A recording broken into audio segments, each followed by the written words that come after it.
Listening Library presents Rewilding by Lisa Gerlits.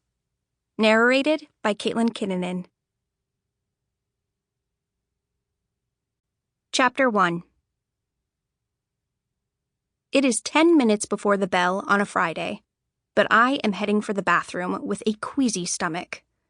We're studying the living organisms that help decompose a falling tree. Ms. Liz showed a time-lapse video with so much oozing, slithering, and wriggling that my stomach started doing the same. I push open the door to find my best friend standing on a toilet seat with her ear pressed against the wall. I almost drop the bathroom pass, a wooden horse missing one leg. "Char!" I say. "What are you doing?" "Shh," she says. On the other side of the wall is Ms. Bertoli's office. She's the counselor, and everyone calls her Bertie. The bathroom smell combo of sweat and lemon soap puts another twist in my stomach. "Come and listen with me," she whispers. If someone catches us eavesdropping, Char will try to talk her way out of it. I try to avoid trouble in the first place. "Close the door at least." I squeeze into the stall with her and slide the lock. "Joy, you've got to hear this."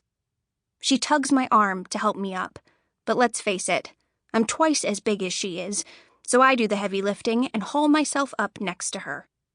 "Bertie's door is closed." Good reason to stop listening. Everyone in school knows that Bertie's closed door means something private is happening on the other side. "I'm listening." Char pauses for a dramatic effect. "Because of who's in there." "Who?" I ask. Char uses her drawn-out stage whisper. "Ian." My Ian? Suddenly the queasy feeling turns rock hard. What could my little brother have to say that's private? I press my ear to the wall. What are they saying? "I'd be able to hear if you'd stop talking." The wall is cool, and the voices on the other side are muffled. I strain to make out words. If he was in trouble or hurt, the door wouldn't be closed. There's one thing private enough to talk to a counselor about behind a closed door. And he better not be talking about that. That's family business. Through the wall, I hear Bertie's clear voice. "How are things at home?" I don't hear Ian's answer, but more of Bertie's words come through. "Splitting time between your mother and father?" I don't need to hear more. I can't let Ian answer those questions, or the ones that would follow. What if he mentions how some days Mom barely leaves the couch? What if my sweet, talkative brother spills all our family secrets? I jump down from the toilet, fling open the stall door, and barrel out of there. Char's "Hey!" trails me into the hallway. I charge straight into Bertie's office, swinging the door open so fast it bounces off the doorstop with a boing. Big, clumsy joy strikes again. Dad always says I don't know my own strength. Two shocked faces stare at me, and Bertie's fuchsia lips form an O. My eyes zero in on Ian's backpack open between them. Inside, I see bags of carrot sticks, fruit cups, and packaged bran muffins. "Ah, Joy," Bertie says. "I was just checking in with your brother. He seems extra hungry lately." The food is from the help yourself table, where kids put school lunch items they aren't going to eat. He's crammed an awful lot in there. 2 weeks ago was the first time he brought home food. I remember his proud smile as he unzipped his backpack to reveal 7 cartons of milk. "What in the world?" I said. He grinned and bounced on his toes. "For our cereal, in case Mom, forgets." "Clever," I said. But from now on, don't take so many at once. His face fell. Save some for other kids. I didn't think about that. That's what I'm here for. I ruffled his hair. We make a good team. And the grin bounced back. Since then, we've both been taking food.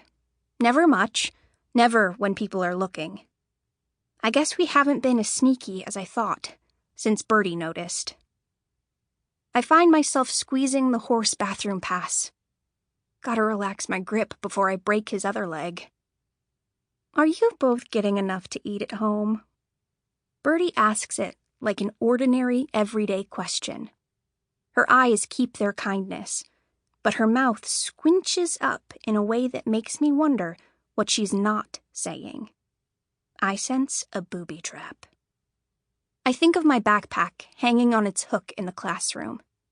Inside are 3 whole wheat rolls and a chocolate milk I scored as a surprise for Ian. Well, sometimes, Ian starts, but I cut him off. Of course! I'm too loud, too quick. I mean, yeah, it's just that right now our mom, Ian says, right now Ian is going through a growth spurt. I shoot a message into his brain with my eyes. And he gets hungry on the walk home from school, don't you? Yeah, he says, and clutches his stomach. I'm starving. I see, says Bertie, looking from one of us to the other. I slide over to his backpack, thrust a bran muffin into his hands, and zip it up. You've got plenty to eat now. The bell rings and we leave her office, but I see from the pinch of her fuchsia lips that the booby trap is still wound tight. Chapter 2. Do you see him yet? Ian calls up to Shar, who's made it all the way to the slender branches. Ian is munching on his second bran muffin and waiting for me to move up so he can climb too. Not yet, Shar calls down. Come up, Joy. I have a perfect view. We'll see his truck as soon as it rounds the corner. It's our weekend with Dad, and he likes to pick us up at the park 5 blocks from school. That way, he doesn't have to wait in the car line. I'm crouched in the first Y of branches, just 2 feet off the ground, wondering how many crawly things are lurking in the grooves of bark. As I reach for a sturdy limb, my shirt rides up and a cool breeze hits my belly. All my shirts are getting too short, and they bunch up in the armpits. I need new clothes, but haven't found the right time to ask Mom. Everything's been dicey since Dad left. I test the limb, and half the tree sways. I don't think it'll hold my weight. Sure it will. Shar demonstrates by bouncing on a branch no thicker than a glue stick. Just because it holds you doesn't mean it'll hold me. I see a red truck, Shar shouts.